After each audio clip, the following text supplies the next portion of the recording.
I'm going to say this to the camera. If you are an average man on the street and you think you're tough, Jake Paul would absolutely spark you out. Maybe Mike Tyson got in his head as well. You know when Mike said about the guy who got knocked out and his leg broke? Like if that's in the back of your mind thinking, this guy can really punch. Would ever bring a crossbow? No one had a crossbow. That's what I'm thinking. Yeah, we had like a fight club. First rule of Fight Club is...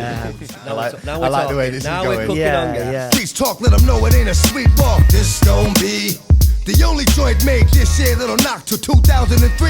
And y'all gon' see that the hottest out there was, is, and will be me. Just like that, I can go away for a minute, do some other, bounce right back, and win this song.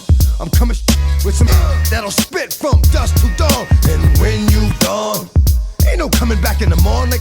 Like the dream, you gone. That's for real.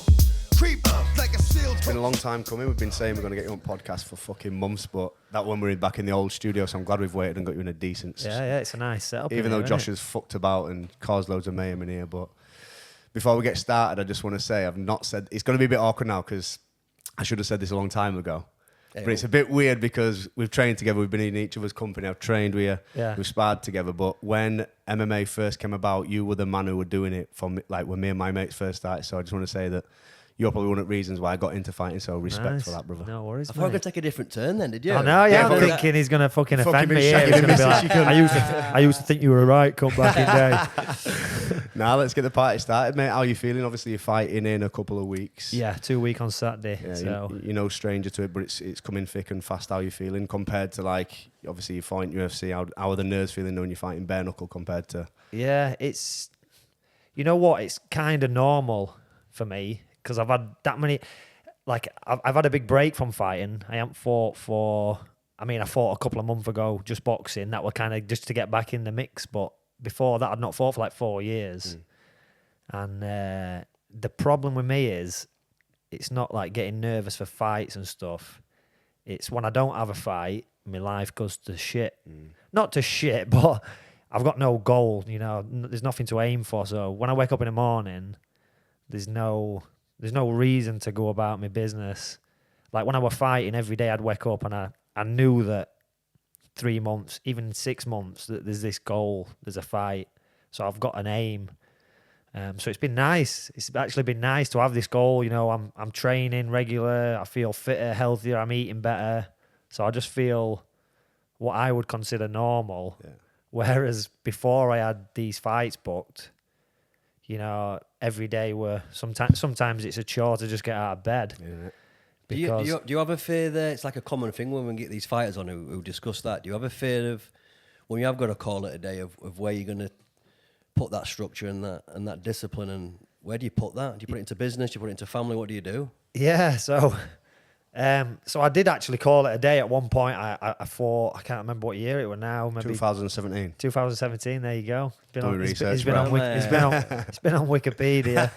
But yeah, so 2017. I'm like, yeah, I'm done. That's it. Like, let's concentrate on other things, business, family, and I started doing that. But then over time, because I had a lot of injuries, I had to stop fighting because of injuries. And the thing is so since then, I've retired from MMA. But since then, I found that boxing is actually the easiest thing that I can do because I've got a knee injury. I'm waiting for knee surgery now. I've got a back injury, but I can kind of train around them if I'm doing boxing, where I can't. If you're doing MMA, you know, I'm kicking, I'm grappling, I'm wrestling. My back and my knee are taking a lot of damage. You know, so I'd do a grappling session, my knee would pop out, and then I'd have to have 2 weeks of hobbling around, or my back would go, and then I wouldn't be able to stand up properly. But now I'm just training boxing. It's like I can do it and I can stay pretty healthy because I'm not getting injured all the time. So it's it's been good. It's given me a bit of focus. It's given me something to do. So I've always liked boxing. I wanted to be a boxer originally. That was the first thing I wanted to do as a kid. I wanted to do boxing. And my mum and dad didn't really want me to do that. They saw it as a bit of a rougher kind of sport. But then when I got into martial arts, I did taekwondo first. That they sort of saw that as, oh, you know, it's about respect and it's all.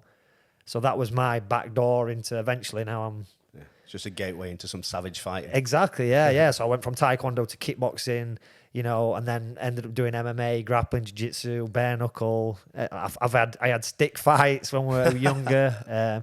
Basically, when I was younger, I did any kind of martial arts competition that I could. I just wanted to learn it all. Were you in the age category there then that was sort of just becoming mainstreamy and people were sort of understanding what MMA gyms were? Because when I came back from university, I'd watched the Forrest Griffin, Stefan Bonner fight. That seemed to get a lot of fans involved. Were there a lot of people doing MMA at that time? Who were the boyos? No. So this was... so when I got into MMA, it was early 2000s. So like I said, I've been doing martial arts, and I went to a car boot. I used to love a car boot. I still do. But I went to a car boot sale, and I was into wrestling as well. Like most of us as kids were into like pro wrestling, WWE stuff. And there's this guy selling videos, VHS tapes. And there's like wrestling ones, and then there's this, you know, UFC, Ultimate Fighting Championship 3 it was.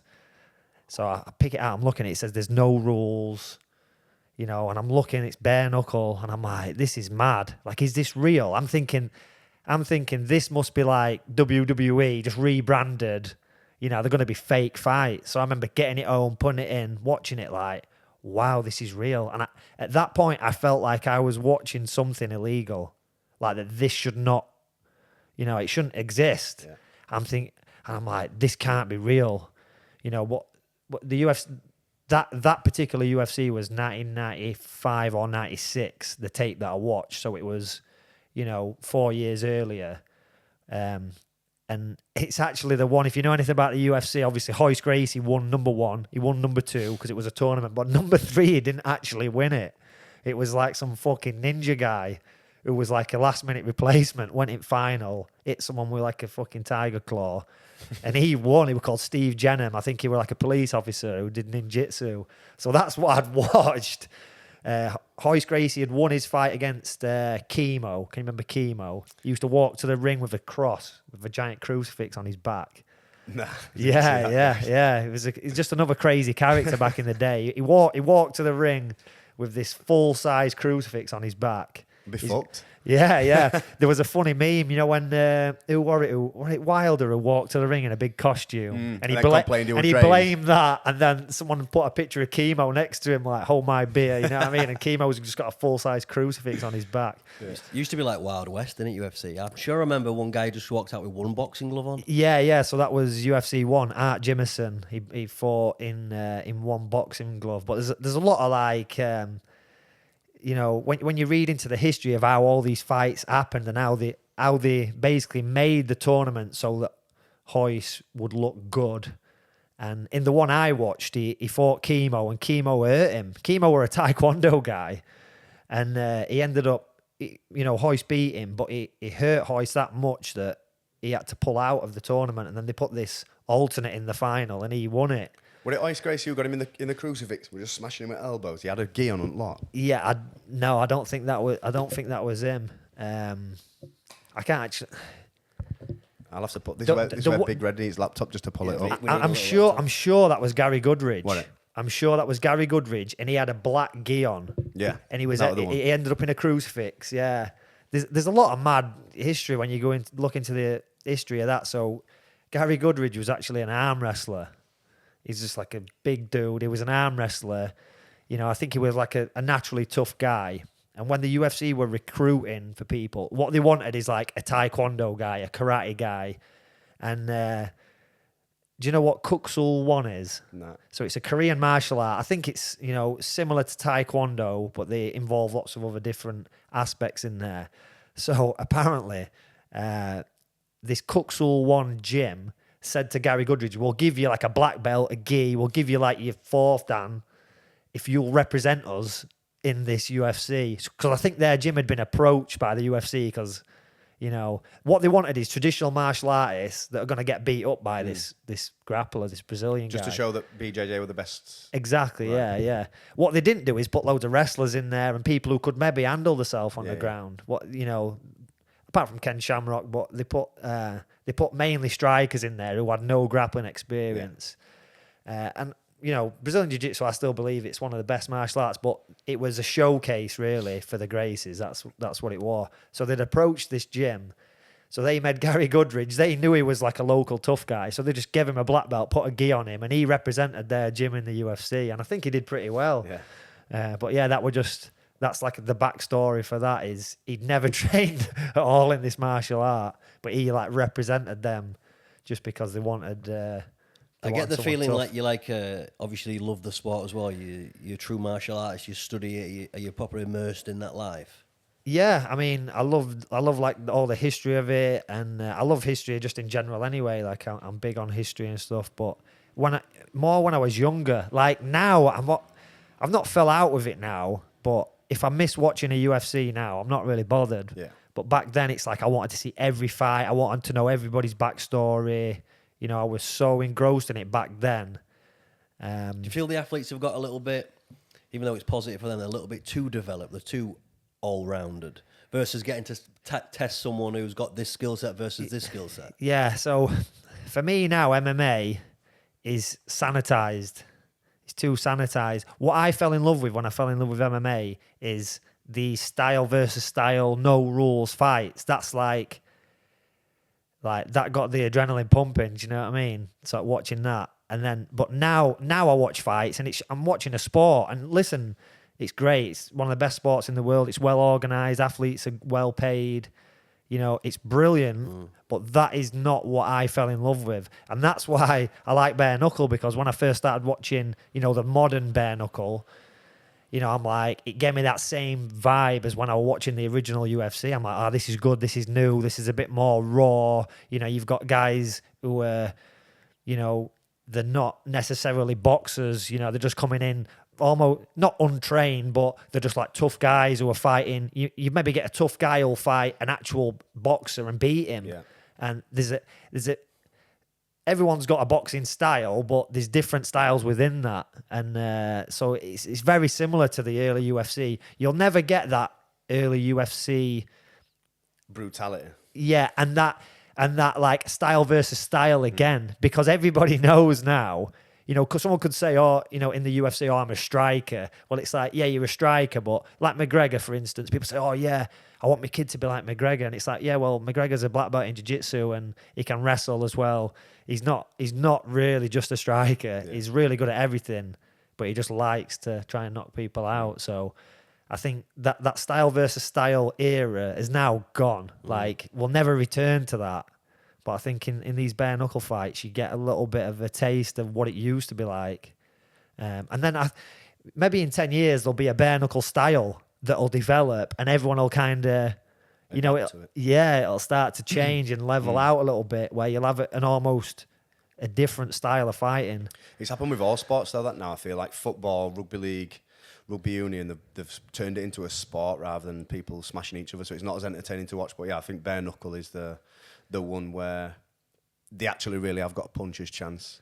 And I watched Ngannou and Fury at weekend. Everyone was like, Ngannou's got a puncher's chance, and he did have, and he knocked Fury down. But I feel like bare knuckle, you can put someone who's a pro boxer or ex-pro boxer in there against someone who's just fucking willing for a scrap, and the scrappy guy can turn it into a brutal. Exactly, yeah. It's a bit more. You watch most high-level boxing fights, taking Fury and Ngannou out of there, but most high-level fights, it's like you can bet your house on who's going to win. It's like, when Mayweather were fighting, the odds, you'd never bet on Mayweather just because the odds were that poor. It's not worth betting on him. And but I think with bare knuckle, it's like, and like the UFC do a good job as well. Most UFC fights are very competitive. The odds. I always just look at the odds because the odds at the bookies tell you how fair all these fights are, and you can see there's a lot of, the UFC do a good job of making people fight each other, whereas boxing, it's. Why is boxing like that? I think they drag storylines out. I think that's what it is. Like, if you get the best two guys and make them fight, what's next? Whereas if you get the best two guys and you sort of carve a pathway until they both meet, you can drag them ticket sales out and you can drag the promotion out longer. Do you feel the fight's not the same then? Because they're maybe past the prime, past the best? Exactly. Whatever. It's like with the AJ thing now, I don't want to see AJ Fury. I'm not really arsed about that fight. But you know, I could see what they were trying to do. They were trying to carve a pathway where they both keep winning, and then eventually they fight each other, and then it's, you know, you got the biggest fight ever, but it doesn't always work out. What were your take on that this weekend? Just a bad day at office for Fury? I think there's a lot of aspects to it. I were actually watching it. I were in Bolton. I were at Catch Wrestling World Championships in Bolton. So I'm driving home, and one of my mates is like paid for it, and he's just streaming it on Facebook. So I've got my phone there. I'm driving. He's fucking pissing it down. I'm trying to like concentrate on the road, and I'm looking at this phone thinking, fucking hell, what Ngannou's doing all right here. And then the commentary as well. I'm listening to the commentary, and they're saying, oh, Ngannou's won this round. And I'm like, this is crazy. I need to pull over. So I like wang it over onto hard shoulder watching this fight. And I just couldn't believe what I was seeing unfolding. I thought with boxing gloves on, Fury is going to give him a boxing lesson. And I thought the only way that this fight becomes competitive is if they agree to do it in MMA gloves. And then there'd be a little bit more of I'd be like, oh, that's interesting now. But I thought Ngannou did fantastic. I think he looked... He shocked him, didn't he? He said after, even Fury said after, like, that one in the script. So I think he must have underprepared for it. Just presumed they were going to walk over him. Yeah, I mean, that's it. I mean, he was saying that he trained harder for this because, but you don't know. Like what people say and what people do are two different things. So because he was saying, oh, I trained for 12 weeks and I knew it was going to be tough or whatever. But I think he did surprise him, and a lot of people use that excuse of the build-up, but that's the same for both parties. Yeah, both parties have come to Saudi Arabia there. They've probably been looked after all this. But he just seemed, I don't know enough about it, but he just seemed to have a bad day at office. Yeah, that's it. It could be a bad day. Francis having a good day. And it doesn't always tell the story. And you got to think Francis as well. He don't move like a regular boxer. He's not doing, you know, when you're a conventional boxer and that's what you're used to fighting, when someone comes in and they're a little bit, the timing's not quite the same and they're throwing punches, you know, he threw a fucking Superman punch in the middle of the fight. Is that legal, that? I always thought no. I didn't think so. Yeah, I didn't think you'd have to do, you know, the old school rules is like you've got to have your feet on the floor, but look at Nazim. Nazim were just fucking jumping at people and punching them, so, and he never got penalised. So did you see the elbow he caught? Yeah, where he throw the overhand. Tommy caught KSI with the exact same shot. I wonder if that's drilled in training. That I think that one of the major things with Tyson is, so when he fought Wilder the second time, I made a bit of a prediction and I said, listen, when he fights Wilder again, he's going to grapple him. He's going to pull his head down, and if you watch the fight, he actually guillotines him at one point, and he really used his size and his weight, and he was pulling him down, he was hanging on him, and that's how he beat him.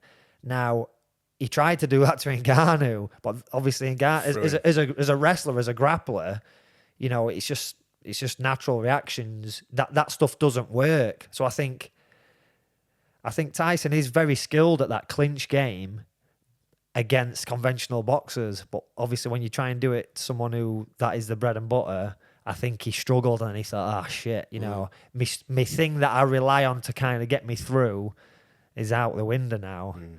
And maybe Mike Tyson got in his head as well. You know, when Mike said about the guy who got knocked out and his leg broke or whatever, he was saying he hits that hard, he hit someone and the guy's leg broke. Yeah. Like if that's in the back of your mind thinking, this guy can really punch, you're going to be maybe a bit apprehensive. You know, when one of the best fighters of all time is saying, I've never seen anyone punch like this, maybe you start thinking in the back of your mind. Do you feel though, you know, when you're saying there, the waiting off of these fights, does it put a bit of, not negativity, but does it sort of put how he's built his fighting career, who he's won, like, you know, his Deontay Wilder fights? Does it make you question how good Deontay Wilder was? Because I said to you, then I'm not saying it's a bodybuilding show, but in terms of just looking how athletic they were, how bigger Ngannou was, and they're saying he can punch, they're also saying Wilder can punch. Does it sort of put that into a bit of a grey area of what it a good trilogy? Yeah, I mean, when you said, like, thinking on this same line, I thought, let's put Ngannou in with Wilder, the two biggest punchers, the people who have knocked Tyson down. Why don't we make them two fight?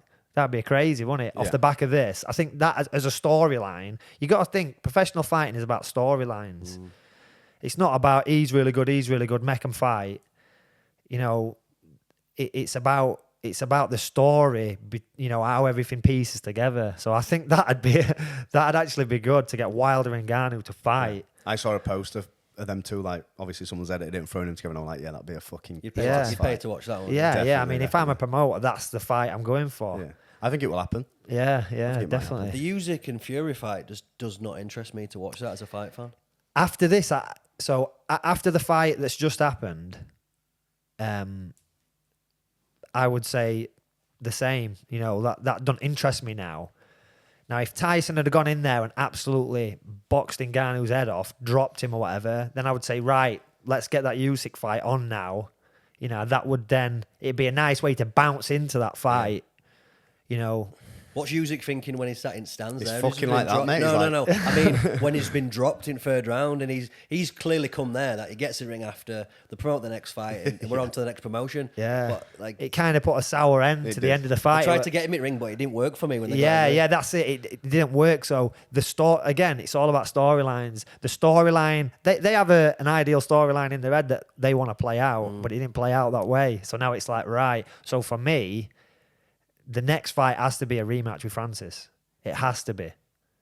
Like, I don't think the Usyk fight works now.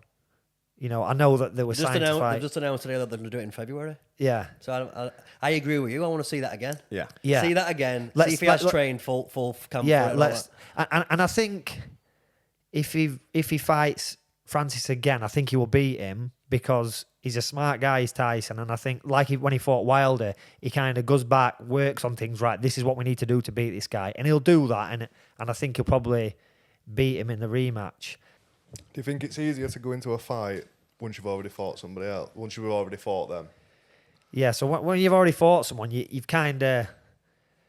It's the not knowing. You know, before you fight someone, you don't know. You can watch videos and all this lot, but when you get in there, that's when you really figure out how you gel together, you know, how things work, because other people's styles aren't like yours. So by watching videos, you can get a general gist of what they're going to do, but until the day, you know, you don't know how you're going to pair up against each other. So once you fought someone, then yeah, definitely afterwards, if you fought them again, you would have a much better idea of how to fight them. And it depends on... You got to think Ngannou's obviously new to boxing. Tyson's been around the block. So after this fight, I think Tyson he's got a much better boxing brain where he could be like, right, you know, with his team around him, whoever, they could work out then how they would beat Ngannou. Where I think Ngannou's still at that learning stage where he's still finding his feet and that. And Ngannou would probably fight, if they had a rematch, he would probably fight the same. This is my prediction. He would probably fight the same as he did. He'd maybe throw more punches. But I think Tyson would change. I think he would fight a different style, you know, to counter that. I feel like the fact that he's more experienced will give him a bit better ability to pivot and change his training around. Whereas Ngannou's probably just going to go in with same. Yeah, same sort of he's attitude. thinking that mentality worked last time. That strategy worked. Let's just do that strategy again. And he's probably not got enough tools in his toolbox to change that strategy at this moment in time. He's, you know, he fought his A game. So he's going to fight his A game again, which is probably going to be very similar. Whereas Tyson's got an A, B, C, D, E, F game that he could switch to. Yeah, I agree. So yeah, that's my prediction. But I think they should. I mean, I actually had a little tidbit of inside knowledge that they were gonna fight in February, Francis and Fury. They were going to rematch. Now, Must be a rematch clause there. yeah. Now I believe this Usyk date has replaced that. See. But I won't say I was told, but I was given an impression that fight was the rematch. Before the fight even happened, I was told about this date. In Saudi again, Francis Fury 2. I think it'd sell better than Usyk as well. Yeah, I think do that. I think Tyson probably wins the rematch, then fight Usyk, Then retire. and then retire, Yeah. and then That'd be good. When does AJ get in this question? That's the fight I'd want to fucking say. I don't know. I know. I think he's got enough money. Did you see it? I Yeah, don't but do you think see what he's- Eddie Hearn came out with? Said it'd be done No. in 6 rounds. Only needs 6 rounds against Ngannou. That's a fight I'd watch. I'd watch AJ and Ngannou. yeah. I'd watch anyone against Ngannou Francis- now. Yeah, I bought into that Is guy. it a fair point in this that Francis is the winner here?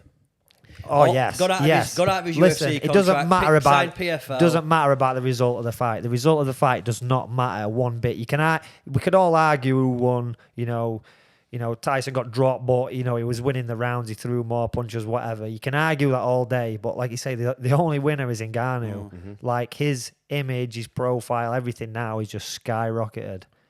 Like, he must be like a king back in Africa. Do you know what I mean? I can imagine him getting off the plane there and just like millions of people just flocking to see How many him. lads are doing like sand mining for the the training camp now? Just conditioning with spec. Yeah, that'll be the new thing. Instead of flipping tyres, every gym's got a sand pit. That's what we're going to do. We're Yeah. going to create that program. We're going to sell that. Yeah, Sand pit. I'm in. Cameroonian power, where he's from. Fucking sell that. I'm thinking about Yeah, it now. what a crazy story. Yeah. Again, I put it on Instagram, didn't I? Like, we have literally just watched Rocky. Like, you know, that is what it is. So what did he do? He escaped the sand mines, got to France, did what he could do there, learnt a bit of boxing, got into MMA, and then just started Yeah, fighting. I think he got into MMA at 25, didn't he? Started fighting, and then, you know, look at him now. Like you say, he's left the UFC. So he's done a great thing there because he's shown people that the UFC is not the be-all and end-all.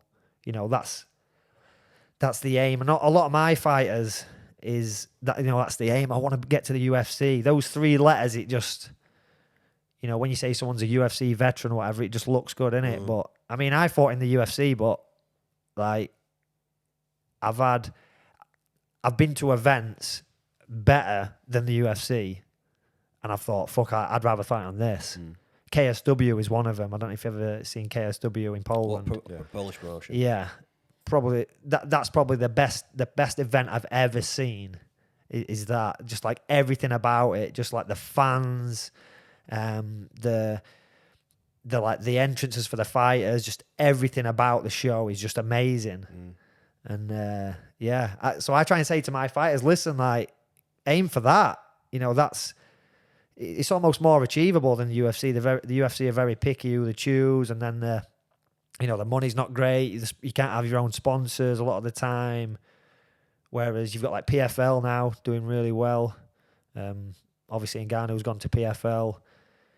And you've got all these other organisations, like I say, KSW. You've got Octagon this weekend in Manchester. So you got Is that Jake Quickenham and Paul Smith in it? Yeah, it is. Yeah, They yeah. fighting each Bro, other. Yeah, Yeah. that's been fucking getting promoted for the last 7 months or something. It's all I've seen for the last 7 months, and it's finally come. I can't wait for him to fucking fight and done get a it bit out of- of the way so I can stop I seeing know, it. yeah, I yeah. love to go watching, but I'd be scared he'd just take piss out of me fully heavy in front row. Just like, fuck, I won't be able to handle it, I don't think. Nah, you've just got to allow it, haven't you? Yeah, yeah, I'd say you just got to take piss out of yourself, haven't you? Yeah, agreed. Before we move on to professional side of the sport, I want to go back again. So you went to a car boot, you found these films, you got into training. What age is that? So I'd have been about 14, 15 when I've seen these videos, and I'm like, I want to fight in this. Like, this is what I want to do. So I love martial arts, and yeah, this was the ultimate test, if you like. So then I was training at a few different gyms, and I ended up seeing these guys that were grappling in a gym in Doncaster. They were like, there was a ring, New Bodies Gym. It's been flattened now, and there's a new version of the gym open. But there was an old boxing ring, and these two guys are grappling. They've got gis on, and I'm like, oh, you know, can I join in with you guys? So they said, yeah, and they just smashed me. But so they are Ben Poppleton and Neil Owen. They're like black belts now. Ben was the first black belt under a Gracie from the UK. You know, they went on to massive things. I think they were white belts at the time. You know, that was like the start of their journey. I saw that. And then, so I got into grappling, and yeah, it just progressed from there. I just What was the surname of one of the guys then? Did he say Livesey? No, you're thinking of Owen Livesey. Oh. Yeah. No, there was Ben Poppleton and Neil Owen. Right. They were the two. So Neil ended up moving to Australia, up on loads of academies in Australia. I think he's back in Doncaster now. And then Ben, he travelled the world, went to Brazil, and he's got an academy in Tenerife, but again, he's back in Doncaster. Everything just reverts back Is to there Donny. becoming to be more money in grappling? Yeah, definitely. There's a lot of these big events, like you just mentioned Owen Livesey then. He's a freak, isn't he? Yeah, I cornered him. I didn't corner him, sorry, but I was with him at the weekend at the Catch Wrestling World Championships. He beat Jake Barnett, who was former UFC heavyweight champion. He beat him in a grappling match. Is he in a Hull lad? Yeah, he's from St Helens, but his gym's in Hull. Has he got a rugby background? Has he got involved with that as some young kid?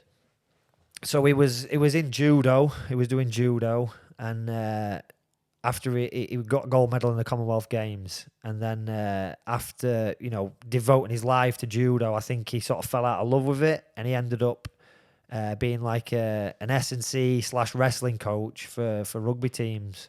So he ended up at Hull FC or whatever. I don't know too much about Ben rugby. that introduced me and showed me him. All right. Have you seen him? No. I followed on Instagram for quite a while. Yeah, he's absolutely jacked. Yeah, he's massive. Are Isn't they doing sniff tests there? What's going on? Now, listen, you see pictures of he's one of them. You see pictures of him as a kid, and he's jacked as a kid. right. Do you know what I mean? Like I've seen it a lot of times. I've got guys who train with me, and I've seen them sort of grow, and some of these guys are just naturally. Genetic freaks. Yeah, just genetic freaks. And the thing is with Owen is he loves, like, I don't like lifting weights. I'm not jacked at all. I'm skinny. Do you know what I mean? I'm not super athletic. Whereas Owen just loves lifting weights. You have to tell him to not do it, so that's what he likes. So he's already, like I say, you see pictures of him when he's 18 and he's jacked, or his dad's really into like bodybuilding and stuff. So yeah, he loves lifting weights, so that's just the way he goes, Yeah, he's a freak. No, I'm impressed by him. Yeah. What's the guy with the Gordon Ryan? Yeah. I watched his documentary. the Yeah, other he's day. jacked. Yeah. He's a beast. But they openly say there that they don't test for anabolic steroids. Like they Yeah, all so some competitions do.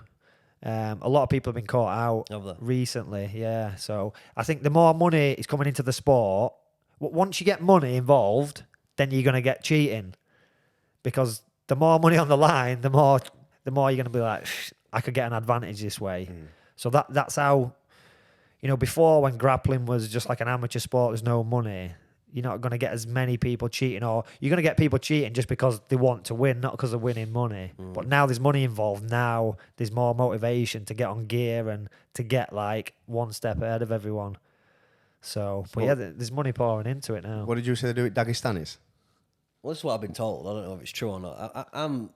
I look at it with sort of neutralised, but like they were saying there, with a lot of Russian doping athletes, who go through this Olympic system, or even professional system, that the kids are taking it from. They're taking it from a young age from kids, and they don't know any different. So you've got that advantage there of being on testosterone for that significant amount of time, especially with grappling, where it's like obviously there's technique and skill and time behind the wheel. But if your joints are stronger, your ligaments, and you're naturally stronger and like can recover and do more sessions, then That's it. I think that's the key. It's the doing more sessions. Yes, you can it's fit time more on the in. mat, because you get somebody. If it were down to just raw strength, then Mariusz Pudzianowski would be jiu-jitsu world champion of the, but he's not, because get it's the injured as much, you skill. can But recover yeah, more. it's the amount of time you can train more than your average person who's not on it. And I think those extra hours on the mat, that's what the reflection is. Plus, you do get strength benefits as well. But I think that's a big part of it. Is it allows you to train. It's not like in competition you're better because you're full of steroids. Right. It's the training. For them 3 months when you're full of steroids, you can train better. So when you compete, Makes sense. if you're not on steroids when you compete, it's the 3 months of having steroids in you that allow you to compete even better than before. So that's what I think it is. But like, what I think this should be is like bodybuilding. So you got 2 divisions, haven't you? Tested and untested. So why not do that for everything? Do it for the Olympics, so you could have the anabolic games. Imagine couldn't you? just fucking So it's just like, yeah, buddy. have the Olympics. Like, I want to see how fast someone can run 100 meters in. Give them whatever. Do you not think they're all taking steroids though, all them runners? Maybe, but listen, if I give them free reign, if I said, right. listen, you've got free reign, you can have whatever you want, just stick it in you. Let's see how fast we can push. The only thing I think with that is I think you're just seeing a lot of dead bodies. Yeah. Because you're going to Yeah. get some freaks who are just like, 10 mil a day, give me all of it, and then stem cell dope, and just next thing, just dead. Yeah, mutants. I'd watch it though. But- if I'd watch, what do you call it? Mutant games. Anabolic games. Yeah, I'd watch that. Yeah, Watch that. but you could do that for fighting as well. So Remember Vitor Belfort? I think he's Yeah, a prime yeah. example of who, when Yeah. USADA came in, he just sort of just seemed to disappear. yeah, definitely. He looked completely different, didn't he, when USADA came in? But you know, you get so many people on gear, you could literally have a division where you say, listen, everybody, you know, you've got tested and untested. So if you're fighting in the untested category, you know everyone else is probably on it. I think there's nothing wrong with steroids as long as there's an agreement between the two people. So if it's like, I'm going to take them, you can take what you want, then it's fair, isn't it? What's unfair is I'm clean, you're not, and I don't want you to use steroids, then that's when there's the thing. But like you say, there's a lot of people will turn a blind eye to it at the high level because they're on it themselves. They don't want to kick up a fuss about it because they're like, well, I'm doing it, so they can do what they want because I've got my program I'm on here. I heard there were a bit of a conspiracy with Conor McGregor because he's just got him back in USADA pool. Yeah, and then they dropped USADA. Yeah. There was like this big weird. I just envisioned just Conor McGregor turn up to piss test, swole as fuck, pissing in it. They go, yeah, positive, mate. And he goes, right, sack them off. We can't lose Conor. We could just get rid of USADA. It was a 6-month thing, wasn't it? But is that what it was? I listened to Dana White and the guy with the glasses on who seems to run that. Is it? I forgot his name. Hunter Campbell, something like that. Oh, right, yeah. There was some.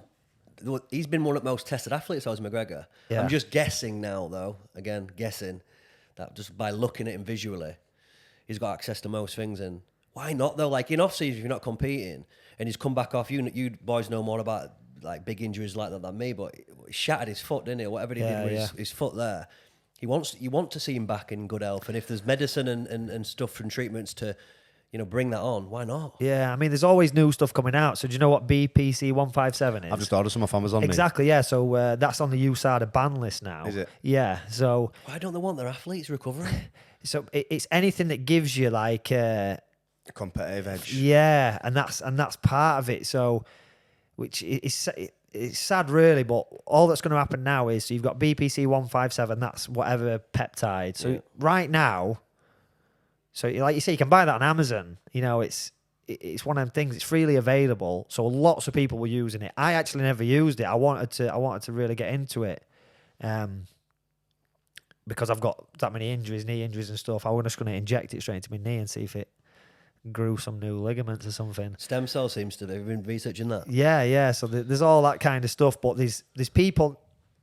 Without a doubt, people are on now a different peptide because there's some scientist in a lab who's just changed a couple of molecules around and it's called, you know, BPC 576 now instead. And the people at the top are taking that right now. But in 6 months' time, that'll be banned as well. And then it'll be on to the next one. It's kind of like... I suppose it's who's ever the best at just playing the game and yeah. Because it's not illegal to take it, it's illegal to fail a test, isn't it? That's what they're testing for. Yeah. In hindsight, that's what it is. Yeah. If you get caught, then you're in trouble. Yeah, that's it. People will be masterful if you've got money and you've got if a you've team got behind you. If you've got the best doctors, the best scientists, and they know ways, you know, what you can take, what you can't take. I mean, there'll be stuff that we don't know about now. You know, we'll be behind the times. We'll be getting stuff 6 months after. You know, we think BPC 157 is new, but that's been around for probably 2 years. They've been using it. People have been using it. Then they've cottoned onto it like, right, we need to get rid of this because there's a, you know, everybody's using it, right? We'll get rid of that. Surprised they haven't banned stem cells because I watched that Sugar Sean O'Malley. I watched him go to Mexico, Tijuana, and they're always there getting IV treatments for stem cells. Yeah. And that's it. That could be the next Tim thing. had a bad shoulder and he fired loads of IV and he's there for 2 or 3 days doing everything they need to do. And he says it's brand new. Yeah, it's crazy, isn't it? So, but they're constantly banning new substances, but there's always going to be new stuff coming out. There's probably stuff that you'll never ever know about. Do you think Dana wants them to be as strong and like for the spectacle, for the pantomime? Oh yeah. You want people to turn up and fight. First of all, you want them to put on sick fights. You don't want them half injured, doing an half-hearted job, do you? So, I mean, Dana has to do it for the public side. You know, he has to have testing, he has to have all this, but in his mind, he's probably like, leave it like Pride in Japan, where you just fucking let everyone Did it say in like bold letters, you can take performance enhancement drugs, no, or you won't be tested? Yeah, you won't be tested. You will not be tested. They made it very apparent, like, come in juicy. What, is that on Pride? It was. Yeah. I watched the first fight I ever actually saw. Is it Don Fry? Yeah. And the big Japanese guy where they're just punching each other. They just fucking hooked each other and they were just smashing each other. That's the first one. I was in Benidorm, mate, about 10 years old. I just seen that on TV and I was like, what the fuck? Absolute crazy, bro. Yeah. I could see you with like a Don Fry mustache. You had that, didn't you, when we first started this podcast? I'm Mine's sure. ginger. Well, it's November, isn't it? Are you going to bring yours? I'll do it. Everyone Yeah, tell you what, I'll do that moustaches. actually. I'll do that November. Yeah, Yeah. that's it. I'll do it. Locked in for the pod. I'll do it. Big porn 100%. stash. Yeah. You grow any facial hair? Yeah, bro. Did you not see me in lockdown? I had a beard like this, mate. You can do it. 100%. Let's take it back to the fucking amateurs then. I know you must have, you seem to be one of these people, you and Rico just fly out to fucking countries, take a fight on short notice, get the scrap. Yeah. You must have some, because my first fight, I went to Leeds Cage. I don't know if you've been there before. Yeah, Really yeah. low ceiling. Fucking my head- Pigeons flying around. And that, yeah. Brother, just people walking dogs and that in there. And that was my Yeah. first ever fight, rough as fuck. Got beaten first round, called it a day for a little bit. So you must have some crazy fucking amateur stories. Have you ever had a moment where you just like looked around and thought, what the fuck am I doing here? Yeah, I mean, amateur and pro. I've been in so many mad situations. So over the years, I've kept like a tally of how many fights we've had as a team. So the team actually started. It's actually AVT's birthday tomorrow. Oh shit! Happy It's- birthday, Yeah, VT. it's the 12 years Wow, well done, since, mate. since we started. Impressive. Nice. So since we started, I've just kept a tally of like how many wins, losses, how many fights. So we've gone over 1,000 fights now as a team, and I've probably cornered 80% of them fights. Like back in the day, I would corner everybody. Like everybody wanted me to corner them because I was just the head coach, you know. So now I've delegated a bit more, and you know I'm not in the corner every time. But yeah, I'd say 800 fights I've cornered in those last 12 years, and then more before that. That's only from AVT. You got to think I've had. Cage Steel days. Yeah, there were Cage Steel before that. Then there was my gym in Doncaster, the Asylum before that. So there's been a lot of fights, you know, prior to that. But Take yeah. it before amateur. I want to ask an actual question here that I remember Gaz Firm telling me. Aye, a little Gaz, Yeah. good Gaz. Gaz were a big fan of you, but didn't you Yeah. used to meet for a lot of just unlicensed straighteners? Well, this is a big part of your all these false stories, false accusations. Can we talk about this? Yeah, Yeah. of course we can. Yeah, just yeah. Just- Would, it would was you just alleged. meet? Would you just meet local hard lads? Think let's have a go. Not so much. We'd sometimes organise there'd be. I mean, when we was real, if we take it back to when we were really young, we had like a fight club. Now I like we're the way talking. this is Now we're going. cooking on gas. yeah. Do you know what's absolutely crazy? 87.8% of our viewers are not subscribed to this channel. When we first started this channel, the goal was 10,000 subscribers by Christmas Day, but that's never going to happen without a little bit of help from you. If you're enjoying us content, you like listening to us podcast, and you really want to help us reach his goal, please hit the subscribe button. Turn your notifications on so that you won't miss any of his episodes. And in return, I promise you right now, I'll make a promise, the guests will get even bigger, even better, and I guarantee we'll make the show as entertaining as we possibly can for you. So please hit the subscribe button. Thank you very much for supporting the channel. We really appreciate it. Now you can go back to enjoying the show. This is we're very young at this point. How you know. old? So we must be like, so I've watched this UFC, yeah, I've seen these fights, then I'm like, right, we need to get into this. So I remember a few weeks later I went back to the same car boot and I bought UFC 1 and 2. So I had the first 3 on VHS. So I'm like, right, I went to my mate's house, put the video in, I got everyone round and we sat and watched it, and everyone's like, oh fucking hell, this is crazy. So then next thing, we're grappling up floor, you know, and I'd been training martial arts. So I started training martial arts when I was 10 years old. So I could kick a bit, punch a bit. I knew a few little throws, you know, I'd read some books on jiu-jitsu. I knew a few little moves. So I start then teaching, and this is how I end up being a coach. I start teaching my mates. I'm literally getting my mates and like holding pads for them, showing them takedowns. And then that evolved into, we'd go to this field and we'd get these little tiny fucking like bag mitts on, and then be like, right, you two fight. So they'd fight, and then we'd be like, right, he's quite good, isn't he? Right, you fight with him. Do you know what I mean? We'd fight and we Just just a pecking order almost. yeah, Start learning. exactly. Yeah. And I was like the top dog kind of thing because I knew how to fight. But these lads would be like, "Oh, I'll fight you. Yeah, let's do it." You know, they'd try and get one over on me, and we'd be fighting. And yeah, it were mad times, and it sort of evolved. It got really bad. We had to knock it on head. So I was knocking each other out.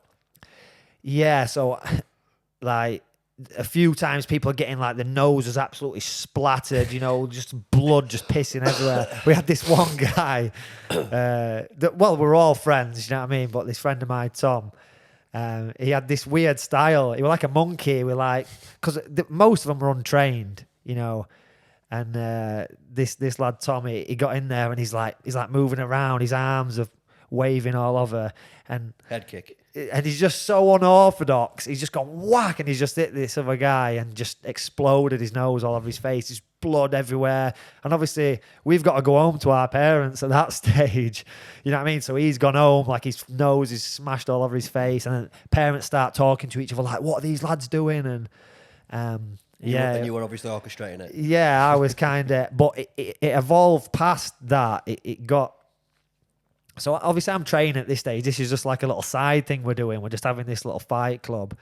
And then we started, it's going to sound like one of these mad Russian shows that they put on, but we'd started like teaming up then. So we'd say, oh, what about if there's 5 of us and 5 on other team, you know, and we'd start, like, there'd be like a ditch in a field. Imagine if there was social media, then you could have done Oh, honestly, I'd say that, bro. Kills we'd me have got off that you arrested can't because watch it this was shit. some of this shit that went off were bad. Like, so I remember there was this ditch, and we'd start either side, and we'd like, right, let's fight. So then it'd be like, right, we've got to get over the ditch, but who's going to go in first? Are you going to get in to climb up to them, or you know? It was like strategy. It was like some fucking war. Yeah. So the place where we used to do it is called the Foot Trods. It's like this field. So we used to call it Footy Wars. That were like our name for it. Yeah, after the place, not football. Fucking hate football, but So yeah, so there's 5 on 5, you know, and we'd start off, we'd have gloves on, but then we didn't have enough pair of gloves, so some people would have to have no gloves. And then, you know, the week later, a few more people would show up, and like I were into my... So I understand then, to slow this down, who are we attracting? Just local hard lads? Who's showing up to like this fight club? Yeah, just random people who we just met, you know, on the way. Oh, fucking hell, we're going to do this thing. Do you want to come down? And people are turning up. People were... You know, we're still at secondary school, I think, at this point. So we're like talking about it at school, like, oh yeah, we're going to do this thing. So a lot of lads like similar age to us coming down. And then, so I were into martial arts. So as any young martial artist does, you start collecting fucking weapons. So in my bedroom, I had like 10 pairs of nunchucks, big fucking staffs, swords, all kinds of mad shit. So one day I'm in there and I'm like, right, let's take these fucking nunchucks. So we get to this field. I'm like, right, you have them. You have this big stick, you know, and it started to get like a bit sort of out of control, yeah. So then, can you cause some damage with nunchucks? Oh yeah, you know. So, and you know, someone would turn up and it'd be like, I remember at one point I had a spade. So I've got a fucking spade. Old school. Yeah, and it's just getting fucking silly at this stage. And then one guy turned up, he had an air rifle. Yeah, it's how far can you take it? Yeah. 9mm. Just Then fucking one guy turns up with a grenade. Yeah. we had like so the last time we did it, I remember we turned up and there were loads of us, about 30 men each side, and anyone ever bring a crossbow? No one had a crossbow. That's what I'm thinking. Yeah. But, just fucking, you know. But there were a couple of air rifles. I remember someone shooting an air rifle at me and like pellets pinging over my head. But I'm thinking they've got to break that barrel, and it's quite slow in it, an air rifle to load. So like breaking barrel, putting pellet in. So I'm just sprinting towards them with this shovel, like fucking hell. You know, they're trying to shoot. I'm ducking out way, and then when I got to them, I'm just fucking battering them with this shovel. You know, just mad shit like that. It's not normal behaviour. This is It's not. But at the time, it were just. That's fucking awesome. We thought it were cool, and then. So I remember that. So there's like a guy with nunchucks. There were a couple of air rifles. A friend of mine, he had a gas-powered BB gun that had like metal BBs. That'd be him. Yeah, and then there were another guy. He had a Black Widow catapult with ball bearings, sat in trees. One guy had I remember one guy had a riding crop because his mum owned like the local riding school. Yeah, so he brought his mum's riding crop and he snapped it over someone. He was smacking him hard. I thought you were going to say then he came on horseback. Oh yeah, you know what? he just fucking is this fucking old school gladiator. But there were horses in that fucking field. We used to tip them over and shit. We were dicks, really. But I remember one day, you know, doing that, and we were like capturing people. I remember one fucking poor lad. We captured him. We fucking gaffer taped him to a tree. Hostage. Yeah, it was fucking rough, really. Fuck, I didn't live there. Maybe I thought I had a bit of a rough upbringing, but man, we're fucking sweet compared to that. I'm guessing most of these lads are all in jail and that now then. Yeah, fucking hell, yeah. Just stayed fucking robbing and burgling people. I know, but it was just a mad thing that happened, and then it sort of just I think we got to the stage where it got that bad. We were just like, we need to just not do this now. So it just stopped. But I'm already training a lot at this point, and but then what I started doing is teaching out of my dad's. My dad had built like a shed at bottom of garden. I say a shed, it's like a fucking bungalow. And I'd then invite my mates there. So it evolved into like a proper class then. So we'd come down, I had some mats and be like, right, let's do some pads. Let's do a few rounds of grappling. And that's kind of how I started as a coach. So you're talking at this stage, I'm 16, 17. I'm doing like PTs basically for my mates, training them. So I've got sparring partners because I'm thinking, 5 years time, I'm going to fly to America and get in this UFC, just training with my mates in my dad's shed. That were kind of the thing. And it just evolved from there. But yeah, but that was before any amateur fights. This is like school kids, doing stupid stuff. Someone could have definitely died with how we was behaving. So I wouldn't recommend that anybody. That story's funny. I like that. Like, look at the difference now with kids, though. Kids now just sat on the phones in parks and you're just fucking riding on horseback with nunchucks, you know what I mean? Oh, yeah. It were mad times. And there's lads who were there when we did it. And there were one really funny day where we turned up. And I remember we turned up and, like I say, it was like this fight club that we'd started. And I remember turning up and we had like this area that we'd sort of took over in this big field. And this one day we looked over and there's like 10 lads. So say we're all 15-year-old at this stage. We look over and there's a group of lads and they're like 12-year-old. And they've like seen us and they're starting their own now. All right. Do you know what I mean? on next bit of field. And I'm like, this is mad. We've like influenced these people. Now they're looking over and like, oh, we're going to do this as well. And they're too small for us to be fighting with, but they're doing it with themselves. We're like, all right, lads, yeah, sound. Have they brought weapons as well? Nah, they were just fighting with like the fists and just wrestling around. But I'm like, fucking hell, we've started another one.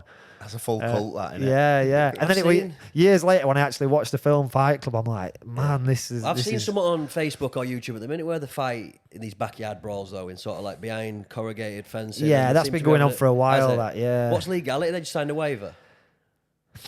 I mean, there is no real fucking legality. What I'm trying to get at is, can we bring this back? Yeah. I mean, as far as I know, if you get two people... Because the common misconception is that bare knuckle fighting is illegal.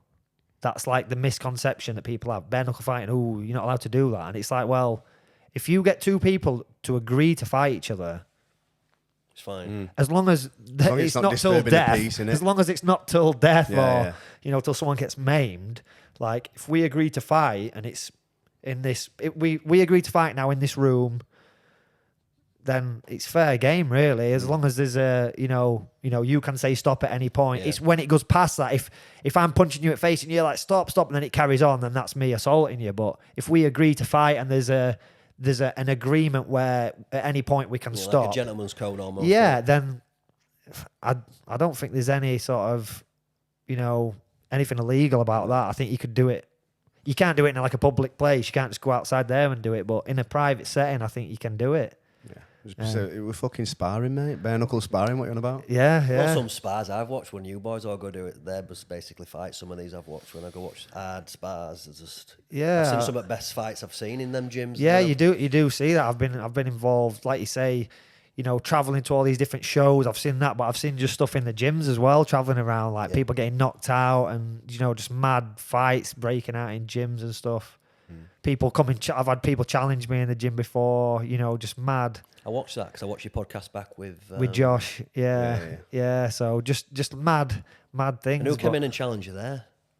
I've had any Andy people ever come and had a go? Well, they obviously thought they were Andy. Do you know what I mean? But I've had it's happened a couple of times where people have come in and sort of it was mainly when I was younger, and I think it was because I was a young guy teaching. Yeah, I'm like the coach, but most of my students are like older than me at the time. So I think people saw that as like, who's this kid? Why is he teaching? Like I could beat you kind of thing. I remember someone someone came in, I must have been 18 because it was the first gym I had in Doncaster. And I ended up, he jumped on me and I ended up putting him in a triangle. I remember he had a bald head. I got him in a triangle choke and his head went black. Like he was, there was no oxygen left. You know, his head went like purple, then it just like went black. And then I let him go, and it was out or Lesson whatever. taught. But yeah, just mad things like that. It doesn't happen too much now. I think most people are educated and they know that. Like back then, nobody knew what like grappling was. Yeah.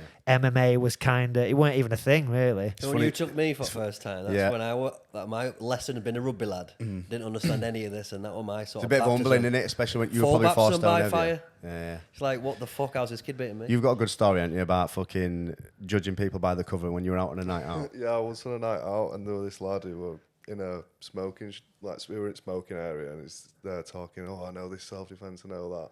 It just seemed like one of them, just like a bit of a bell end. So Yeah. I just started winding him up a little bit. And we got talking, just winding him up, just throwing little digs at him. Then I went back into onto the dance floor. Next thing I know, I just walk up on the dance floor, choke me out. Yeah, no way. He must have been coked up there. It must have been a dick though. That's a dick move. Like, But to be fair, it's probably better than coming around and fucking sucker punching him. I bet you're saying to him like, that won't fucking work. Yeah, of course you'll be able to choke me. Then just come down, bang. Yeah. Night. Just strangled you to death, pretty much. Yeah, pretty much. I just walk up on the floor. That's not what you want on a night out, is it? yeah, Is it fuck? it's mad, isn't It's it? crazy. But like you said, I'd probably rather have that than a nice sucker punch. Yeah, Yeah, especially it's if he almost, lowers you it's down. almost safer. Yeah, it's almost safer. Took me in just next Yeah. time. Right? Yeah. Yeah. So let's talk about your amateur career then. How quick did you go from first fight to professional? So back in the day, there was no MMA. It was like MMA didn't exist Right. really in the UK. It was kind of like there's just these random events that pop up, and the rules were different to every event. So some of my amateur fights were basically pro rules, but you know I just didn't get paid, or you know it was just weird. Like I was fighting with elbows to the head. Then the next event you go to, oh no, you can't punch the head on the ground, or you know, there's just every person who started to build like an MMA event. Even though back then it wasn't even called MMA. I don't think we even had a name for it. The Americans called it NHB, no holds barred. But yeah, or Vale Judo. Mm-hmm. So yeah, it was hard to get a fight. So what I was doing is, I'd have a boxing fight, I'd have a kickboxing fight, I'd do a grappling match, and then I'd have an MMA fight because that was filling the gap between the fights. So I only had like 10 amateur MMA fights. But in between those 10, I'm having boxing, kickboxing, I'm having lots of fights like in between those. But yeah, I think only my last sort of couple of MMA fights were in a cage. All the others were in a ring or on mats. Do you know, because cages weren't around then. Yeah, I remember, do you know Pete Hill from Pontefract? Yeah. Yeah, so Pete fought a guy and the guy had tracky bottoms on because he couldn't get MMA shorts. You know, like MMA shorts weren't a thing. You couldn't like go to Sports Direct and buy some tap out shorts. MMA shorts didn't exist. You just had like running shorts on or whatever. So his opponent just had tracky bottoms on, just a pair of Reebok tracky bottoms. I'm like, that's how long ago it was. There was no MMA kit. Like gloves were like, fucking weightlifting gloves, or you just had to buy like a pair of fucking taekwondo fucking mitts, or that's how thrown together it was back then. So that were kind of like my amateur fights were kind of around that era. So no one really knew what they were doing. It was just random. Did you have a natural talent for fighting, or did you just work really hard? I wouldn't say I were a natural fighter. I was a martial artist, if you like. Like I just love techniques. I love learning, and that's how I won a lot of my early fights. Is just through skill, just like knowing more than the other person. I wouldn't necessarily like. I wouldn't say I was. I think I was mentally tough, but I wasn't like a rough, tough. Going in there to try and smash people. I was just trying to. Do you start feeling when you're outskill. going through the pecking order, you get to this sort of UFC level? Are you fighting people there who are equally as skilled and then some genetic freaks as well? Do you Yeah, that pull seem to just right at that very pinnacle of fighting? Yeah, that's what it comes down to. Obviously, the higher up you get, because people always say, and you can do this with any attribute in fighting. People say, "Oh, if skills equal, then it's whoever's stronger." But there's more attributes than that. There's speed, athleticism, strength, skill, technique. There's all the, strategy. There's all these different, say there's 20 different things, and you might only be really good at one of them. But as you get to the higher echelons of fighting, people are good at all of them. That's the difference. So it's not like, he's stronger than him. There's a lot more moving parts to it, I think. Yeah. When you first learning, someone might be just strong, just fast, just technical. Yeah. But when you get up there, it's like the strong, fast, technical. Good team, good game plan. Yeah, they've got a good strategy. The fitness is on point. They've got all. It's getting all these ducks in a row. And obviously, the higher you get up, the more. Makes sense. The more there is, and it's small little margins. People win fights off small margins. That's what it comes down to. Yeah. At the top. Is it a weird sport? So, like, use rugby as an example. Yeah. If you have a bad game, you're going to play it next week. Fighting's that unique sport that you've got to peak for one day. Yeah. It might be between 5 minutes and half an hour, however long you fight for. That variable, I think, goes just like, what I watch stuff what you do, because I watch it completely neutral and I'm all new to it. Just like even the warm up, who's around you, just all those little variables. Yeah, definitely. When you've got to show up from that opening bell and there's another geezer there trying to knock fucking pony out here. It's like it's the only sport that I can really see that's like that. Yeah, definitely. And that's why I try and get amateurs now. I'm saying to them, listen, like when I had 10 amateur fights and I fought sporadically. But now there's an MMA show every weekend. If you go on Facebook now and search, you will find an MMA show this weekend, next weekend, weekend after. So I say to the amateurs, listen, just compete as much as you can. Because once you turn pro and you're having one fight every 3 months and it's a much bigger deal, you've got that out of your system. I've got amateur fighters who do like 12 weeks, for this one fight. And it's like, save that. It's mentally draining, to go through all that process. So just have as many fights as you can as an amateur. Then when you turn pro, then you can start slowing down and, really, concentrating on certain opponents and things like that. But when you're an amateur, you don't know your fucking ass from your elbow. You just need to be getting in and fighting and having experience. Look at all these pro boxers, yeah? So, say, I don't know, but look at Tyson Fury. Tyson Fury lost as an amateur boxer. Does anybody know? Or does anybody care? No. No one cares. But that happened. Those fights happened. Do you know what I mean? He's been through that. He didn't win all his fights as an amateur. Same as Mayweather. Mayweather lost. He lost to a Bulgarian guy, didn't he? In the got Olympics. beat in Olympics and all that. Yeah. I think he got robbed, but he got Yeah, beat, he got. Yeah, I think there was a bit of an investigation afterwards. But either way, like at that moment, that guy beat him. But nobody's looking at that. They're looking at your pro record. You could lose 100 amateur fights, but if you go 10-0 as a pro, now you're something. Now people are looking, who's this guy? So do people pad and protect the records there, though? What, as an amateur or pro? No, so when you've turned pro there, then you want to pad that record there. Yeah, Dana White actually said this in an interview. He's like, you best fucking pad your record because, we're not gonna sign you if you're 2-0 or whatever. You best get them wins up because it's a weird dynamic, that, isn't it? Yeah, I mean, boxing's really, really bad for it. People are. But it's built on these people who are 10-0. They've not fought anyone with a winning record yet, and then they'll step up. But it's just, again, it's part of the storyline. It's part of, you're not going to get somebody who's 5-5 and put him in a world title fight, are you? You need to build. Yes. It's all about building the story. And some people will be building up, and they might get derailed early on in the career. They might never fight again.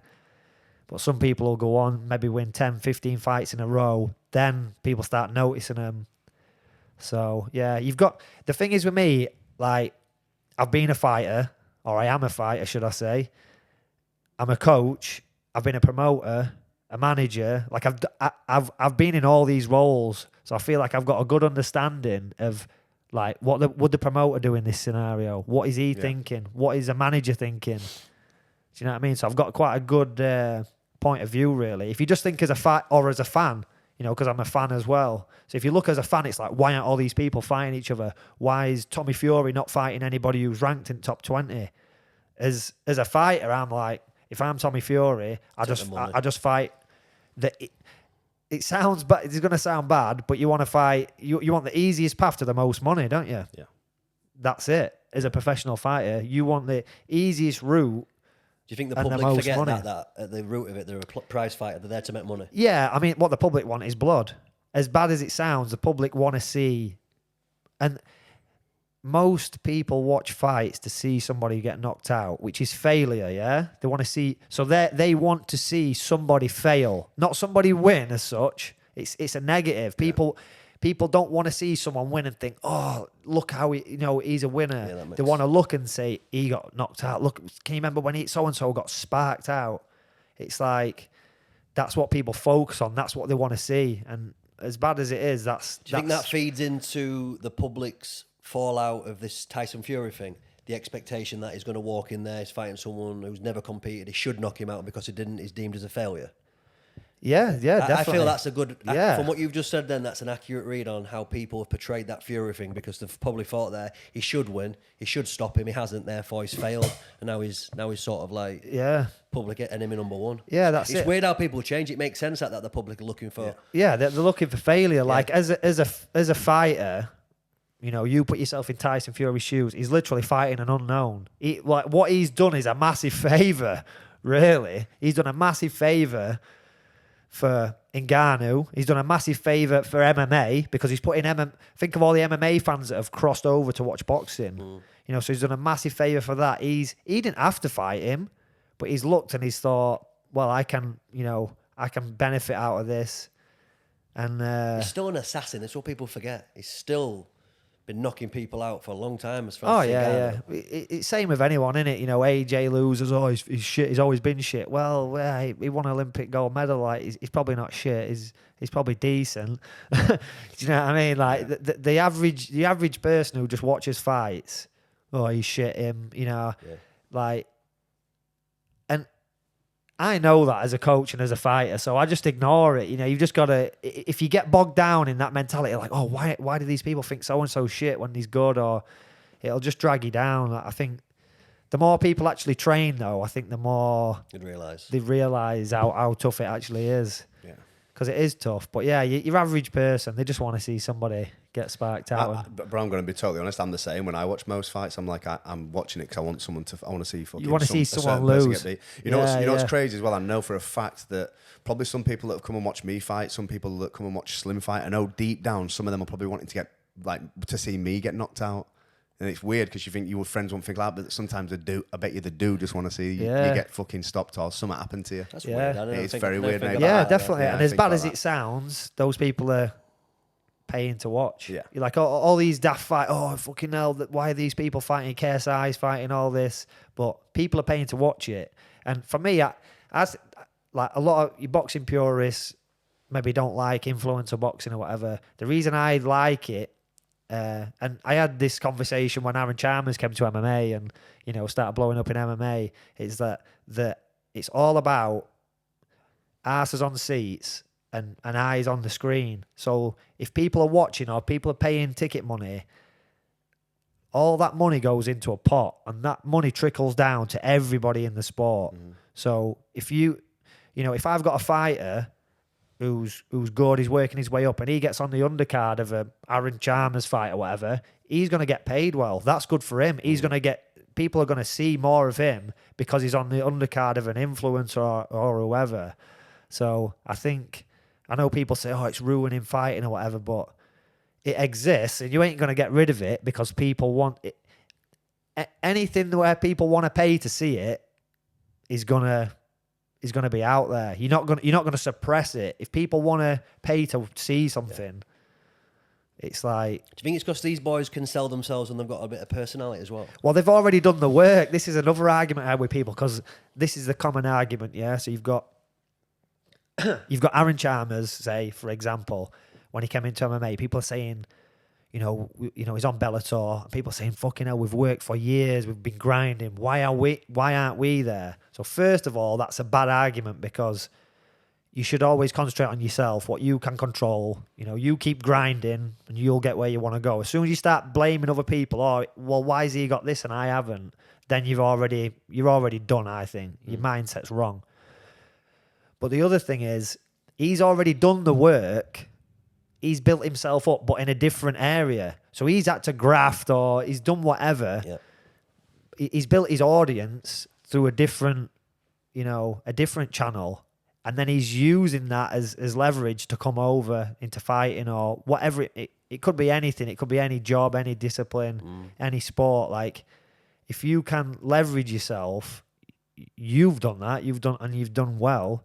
So You create the attention. With attention comes money. yeah, exactly. just So the game it don't matter, you know, how you've done it. Like, if you've done the work, regardless, you know, maybe you've not done the work in the gym, grinding, doing that, but you've done it doing something else, and you get the payout for it. I do want to have a little bit of a section for you to redeem yourself here. Like, we've mentioned Aaron Chalmers. I feel it's only right we bring up that Aaron Chalmers is fighting a friend of the podcast, Warren Spencer, the mechanic. He is. Come on, give just, if you don't mind, give a couple of minutes just on that fight. Okay, yeah. Do you know Course, anything about this fight? I'm going to surmise no. No. Fuck. Nothing. We need a TV in here so we can fucking show it all off. Yeah. So basically, there's crypto fight night. When we first said about you've got something to do I with think crypto. behind the scenes is involved, but he's not accepting that. He's But definitely putting names forward or something. Here, Right. I can tell. And I don't know anything, honestly. This Well, is new do you know to this me. James, who you know? Yeah. So yeah. he's got something to do with his crypto fight night. It's Right. happening in Dubai, week after BKFC, I think. Yeah. One of our friends, Warren Spencer, meant to fight Jack Fincham, but he's dropped out for some reason. And there were a bit of a tiff because Josh asked me the same question. How do you think Warren's going to do against Jack Fincham? And I know that Jack's got a good amateur background. I know that Warren's quite new to it. I've sparred with him, trained with him. So I just said, I believe that if Warren doesn't train like a pro and learn fast, he's going to struggle in the fight. Yeah. So even though Warren's my boy, theoretically I should have said Warren's my boy, he's going to fucking smoke this guy. But Yeah. I was just being real and I said, Yeah, if he yeah. don't do this, which Warren didn't like it, we had a conversation, there's been a bit of tension since there. Now Jack's come out of the fight.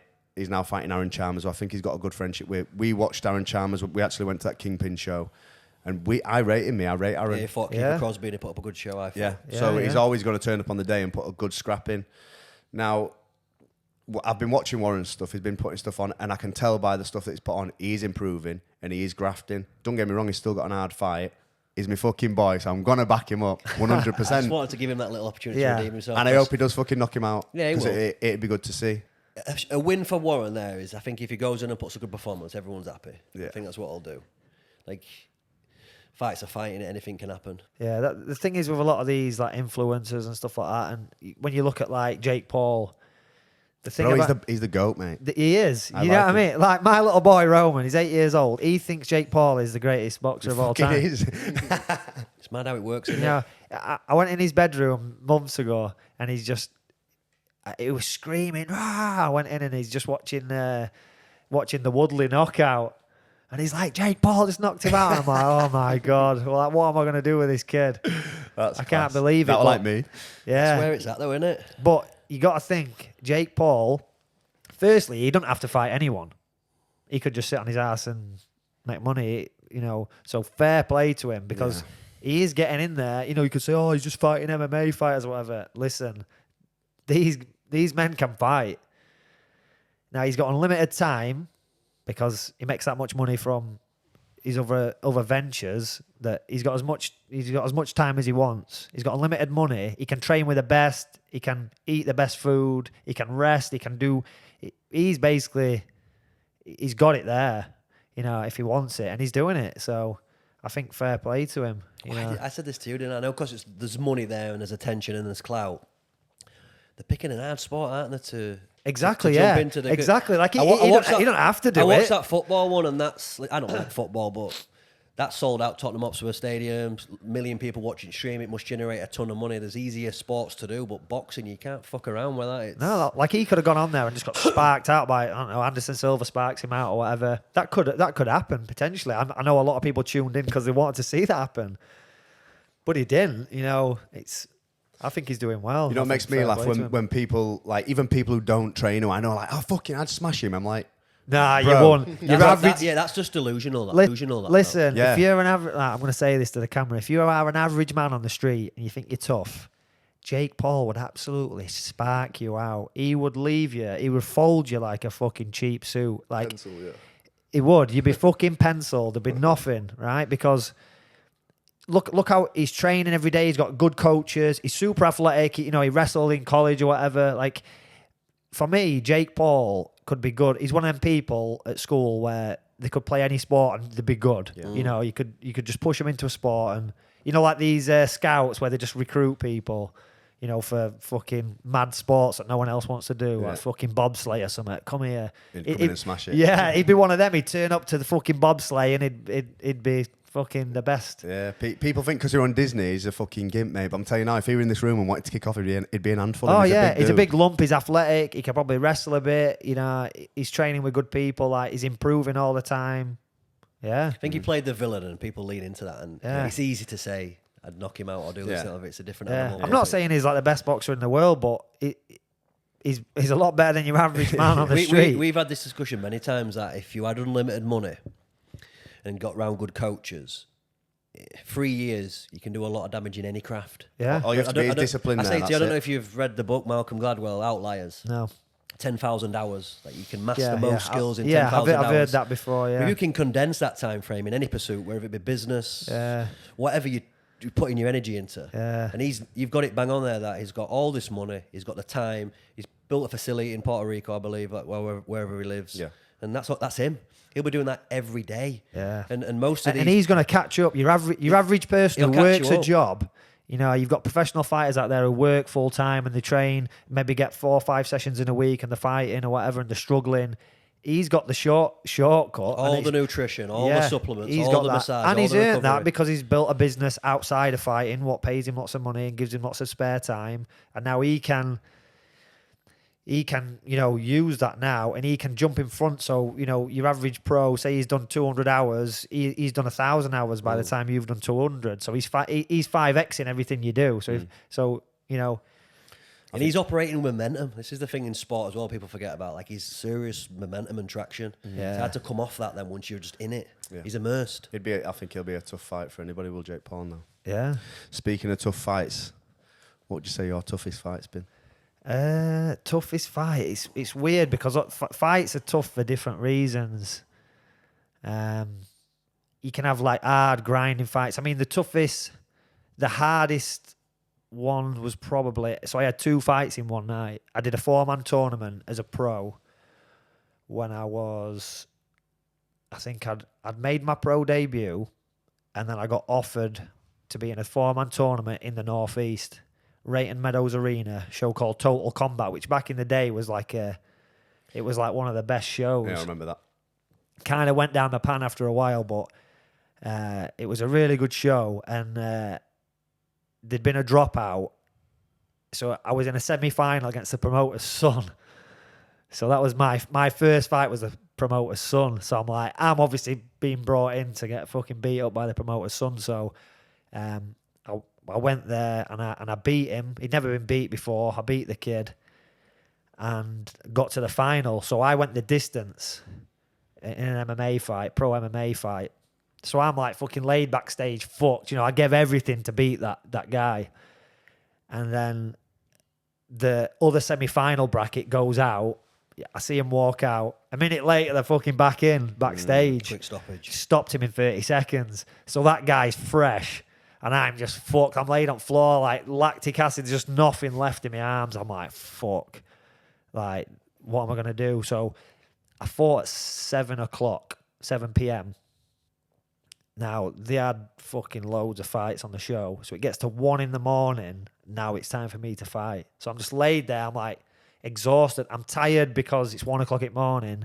But I'm also tired because my body's just full of lactic acid. Then I've just laid there. What I should have done is like gone for a walk and tried to get the blood moving. But I've just been laid there thinking I need to just rest.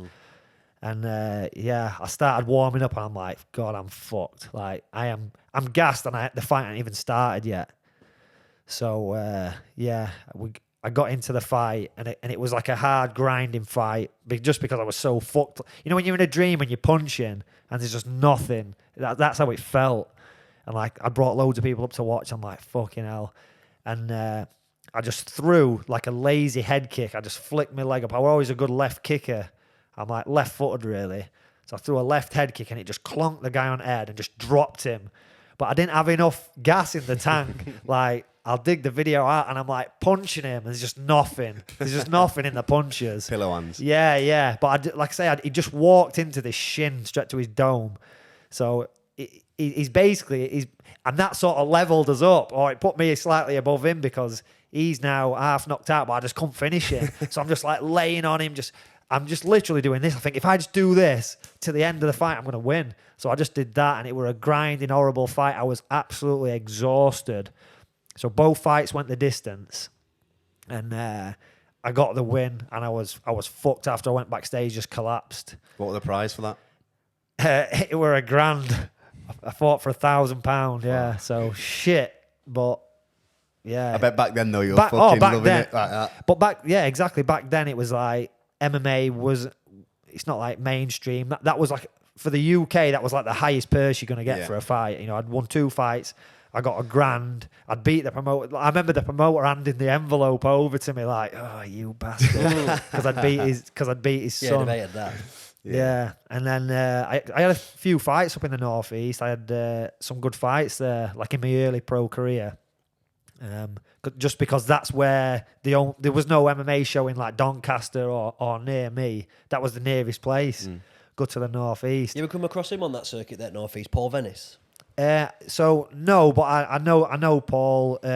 You know, through other people, and I watch a lot of his videos. I think he's a nice guy. Seems like a really nice guy. I get fucking so it all started with Danny Christie. So I watched Danny Christie's videos, watch his podcast with you, and I really like the guy. Like, I don't know him personally, but obviously he's like the face of BKFC, if you like, at the minute. So I watch a lot of his stuff. And I really like his videos. I think he comes across really well. The man is Danny. And then you end up in this you get sucked into this fucking vortex. I have to pull myself away from it. So you've got like, you got Danny Christie, you got Paul Venice, Jack Draper does some really good videos, Matt Legg, another really good Venice guy. and Legg have a go sparring? Yeah. So it's all good, like, but then see, they're like the good guys, and then you get fucking sucked into this vortex. There's just all these weirdos calling each other out and that, and it just called you out? Fuck knows, bro, but He gets a few call-outs, Ellis. Yeah. they never turn up though. Yeah, it just gets fucking, it just gets weird. It just gets weird, and you end up like down these rabbit holes watching these mad videos. But yeah, I want to ask about how the Gunnar Nelson fight come about. First of all, because I used to follow Gunnar Nelson quite a bit before, and obviously you were a big prospect before you got matched. How did that come about? So the Gunnar Nelson fight was, so at this point I won my first 8 professional fights. So I went 8-0, and I'm not going to say I'm self-trained, because that's ignorant of the people who helped me along the way. I had help along the way. I've trained with lots of different coaches, lots of really good people helped me. But, you know, when I'm fighting, 9 times out of 10, I just had my pals in my corner. Just one of my mates would turn up, you know, and, you know, someone like an untrained person would corner me. And I basically managed my own career. I didn't have like a head coach telling me what to do, when to train, what to eat. I just blagged it. And I got 8-0. I was doing pretty good. And then I fought a guy called Eugene Fadiora. That was my first loss. And then back in the day, to get fights before Facebook, there was the Cage Warriors forum. So Cage Warriors, it's probably the best MMA event out of the UK. That's come out of the UK scene. They had this forum, and all the fighters were on there. Everyone used to talk, and it was John Kavanagh, Gunnar's coach, obviously Conor McGregor's coach, had put on like a thread like, you know, we've got Gunnar Nelson, 77 kilos, no one dares fight him. Who wants to fight him? And, you know, everyone's avoiding him. So I just commented and said, listen, I'll do it. I'll fight anyone. So yeah, he contacted me, said, are you serious? I said, yeah. He said, right, the promoter will be in touch. So the promoter got in touch, and so there's actually a funny story. So the fight, so I trained like fuck for that fight. I really trained. I did 12 weeks, and again, I'm training myself. I'm my old head coach, so, you know, I'm going to boxing gym one day. One day I'm going to Darren and Ellen in Pontefract doing a bit of grappling. One day I'll do a run, lift some weights. You know, I'm selecting the sessions. You know, I'm finding people to spar.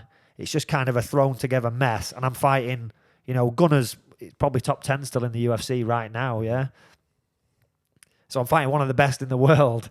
And I'm just fucking training still in my dad's shed in my garden, and, you know, just doing stupid shit like that. So it got to the fight, and I thought, like, I know he's a very, very good grappler, so I'm like, right, I'll try and stay away from him. I had my boxing coach at the time who knew absolutely nothing about grappling in my corner. And, I got in there, I threw a couple of jabs, and he just shot straight in and took me down. Like, my wrestling was shit. I had zero wrestling. So he just took me down, and he mounted me, threw some shots. He cut me with a big elbow. And then I actually escaped mount. It was in mount and I escaped. I got my guard back. And then he passed again, took my back and strangled me. And I remember as he was strangling me, I'd not even got to punch him at this point. So I remember I just punching him, just thinking I need to just punch. Like, I know you've got me. The fight is over. But rather than just tap, I thought, I'm just going to punch you 3 or 4 times just to say that, like, this fist is it. Yeah. And then, I tapped before I went out. And, it was streamed on... The show was for Gunner, it was streamed on Icelandic TV. They made fuckloads of money. I got paid fucking 800 quid or something. It was one of them. But, and afterwards, I was just devastated. I trained so hard. Even though I weren't probably doing the right things in training, because I was just saying, right, I'm going to go boxing today. I'm training with boxers who, coaches who know nothing about grappling. Then I'm doing jiu-jitsu, pure jiu-jitsu, not with punches or anything. So I'm doing kind of the wrong stuff. I'm not doing MMA training. I'm doing all these little components and trying to throw it together. So afterwards, I was devastated. I thought I trained so hard. But then after that, I got my next fight after that, I got a really good win in Sweden, which I posted about the other day. But it was weird because at that Gunnar Nelson fight, it was in Altrincham Leisure Centre in Manchester. Yeah. Fuck knows why there were an Icelandic fucking guy there. But anyway. So when I get in there, Ricky Hatton sat ringside. And my boxing coach knew Ricky Hatton personally.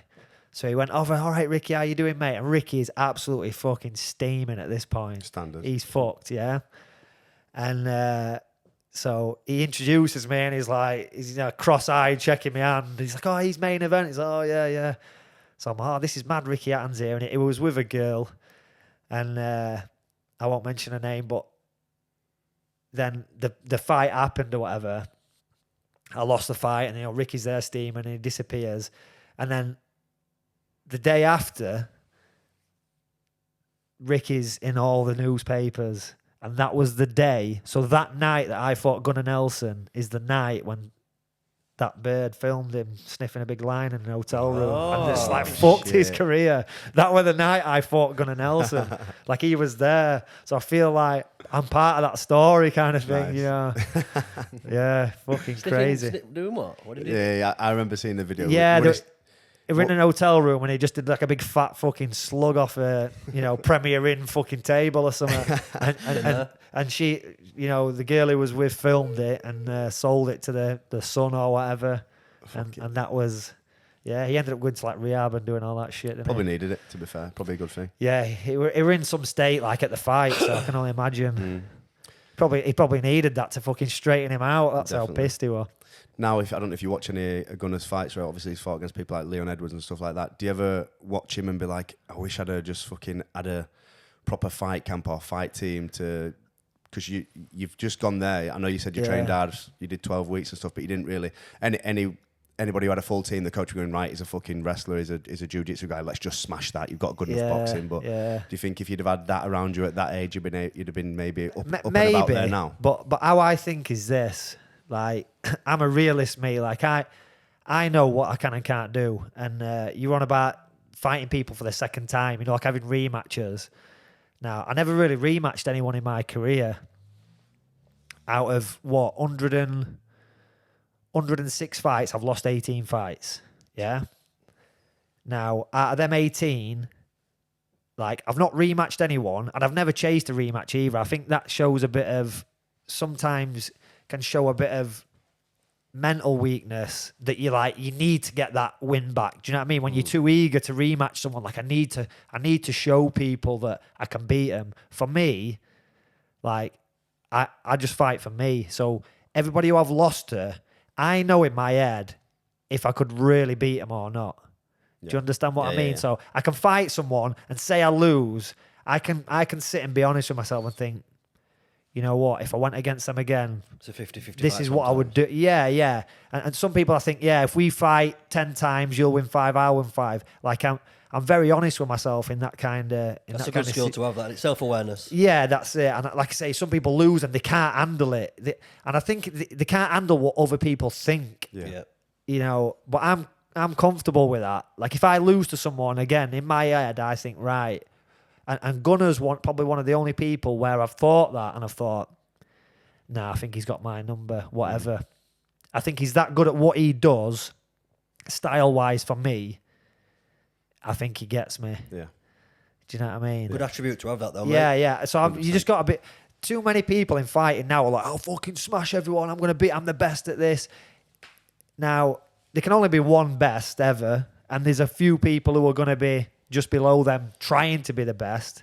But there's all other tiers, and I think you've got to be honest with yourself, and because not everyone's going to get to the UFC. If you do MMA, you know, I say this to my fighters, you're not all going to get to the UFC, but there is a show somewhere out there that is your level that you can achieve. You know, you could be champion on whatever event, and that's your UFC. And everybody's got that. Everybody can't be world champion. There has to be levels, don't they? And I think you've got to look at yourself and think, what level can I be? You've got to have aspirations. You know, I want to be world champion or whatever, but at some point on that journey, you've got to be honest with yourself and think. Have you ever come across anyone who, whether it be in training or you've just been part of your team, who had the potential to do UFC at high level and just didn't dedicate themselves? I've seen hundreds of them people Have you? over the years, yeah. Does a name stand out who would know? Or is it hard to give a name? No, it's hard to give a name because it's the people who come in and I look and I think, wow. And some people are still in the gym now and I won't like to give the name out because I think, you know, it'd be tight on them. But there's so many people who I see and I think, oh, if you just stayed the course, you know, you'd be somewhere now, and you'd be one of my original training partners. Like back in the day when I said I'd just train in my friends, my original training partner, a guy called Chris Brandon, we was training together, and he was basically my sparring partner for these early fights. And he was shit hot. I remember we went to a grappling tournament and he flying armbarred someone. This is before I'd done anything mad like that in fights. So he was kind of an inspiration to me, but I'd trained him. He flying armbarred this kid, and I'm like, wow, I need to be. Everyone's cheering and that, and I thought, this is what I need to do. And you know what? He flying armbarred that kid. A few weeks later, was like, I'm not asked about MMA anymore. Did you get the flying triangle after that then? Yeah. But he just sort of fell out of love. Oh, I'm not bothered about training anymore. I want to do other stuff. Sure. And I'm like, fine. And he never trained again. And I'm like, that guy could have been amazing. But over the years, I've seen so many of them. But if I get bogged down as a coach in each one of them people, you'd kill yourself off. As a coach, I'm not a chaser, me. I ain't going to ring you up and say, Ellis, why ain't you been training? Yeah. Where are you? I just think, he's not here. Fuck him. Yeah. Who is here? Focus right, on you're us, here. Let's train. Yeah. And a lot of people don't like that. A lot of people need that pushy coach telling them what to do, but it's just not my character. I always wonder that. I wonder just in terms of fighting, because it's not a sport. Like, for example, around here, everyone plays rugby league from being under 8 all the way through. Yeah. Like, how many boys are just walking around who've probably got the potential and the gift to be high level and just don't There's fight? probably loads, but again, it's, as one of my coaches used to say, it's not who's best, it's who's left. Yes. So it's, you know, as you're growing up, there's lads who are good at football, rugby, whatever. You think, oh, they're going to be a superstar when they're older. But it's, did they stay the course? If you stay the course, even if you're shit, eventually you're going to get somewhere. You know, in 10 years, if you keep training every day for 10 years, in them 10 years, after 10 years, you're going to be somewhere better than where you started. Agreed. Yeah, even if you're not the best, you're still gonna be fucking way better than you are. Exactly, yeah. Definitely. So yeah, anybody, yeah, go on. We're running out of battery. I was gonna say aren't that's we? on 3%. So should we do a big fucking close off? Yeah, big we'll wrap it prediction up. for BKFC. We've got BKFC is at 55. Planet Ice Leeds. Yes. 18th of this month, November. Yeah. You're fighting John Ferguson. Yeah. Give us your fucking prediction, mate. Oh God, prediction. Like obviously, I'm coming to win. Sorry to interrupt, though. There's one idea I've got. Could we sponsor them with some sort of walkout gear, nunchucks or something? Just fully game on nunchucks, or just on. Mate, I'm thinking. Who knows? Who knows? You can pay for it. Well, yeah. Sorry, buddy. Prediction wise, listen, I've just been training for 6 hard rounds. Now, I know it's a 5-round fight, but I had the epiphany the other day that they do an extra round, don't they? If it's a draw, they do an extra round. So all I'm doing is training for 6 hard rounds. If he falls over within them 6 rounds, that is a bonus. I'm just training for 6 hard rounds. I'm under no illusions. You know, I know it's going to be a tough fight and stuff. I know he's a tough guy. So, yeah, I'm just concentrating on me, preparing best I can. And it's like any fight, you just roll the dice and the chips fall where they may. That's it, mate. It's going to be a fucking big card. Yeah, it's going to be crazy. I'm looking forward to being there and watching the fight. So I'm hoping that, like, I can get to see some fights. Yeah. You know, fight myself and enjoy the show as well. Yeah, man. Well, I've got all the faith. We're going to be there, aren't we, mate? Yeah, there, brother. Aye, sound. I could sit and do this when it's talking about this. I know. We've got to run it. We've got to run it back after the fight as well, bro. I've got so much bollocks to talk about. We didn't even get into conspiracy. I know, yeah. I would think on the way I'm thinking, I'm gonna get banned from fucking YouTube if I can't start talking about this shit. When you fucking knock this guy out, we'll come back, talk about the fight, run some conspiracy theories, talk about some fucking mad, crazy times that you've been in. Yeah. Thank you very much. Good work, boys. Cheers,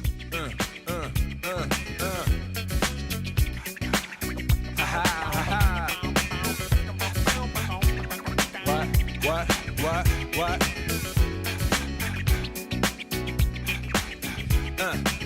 On your mark, ready, set, let's go.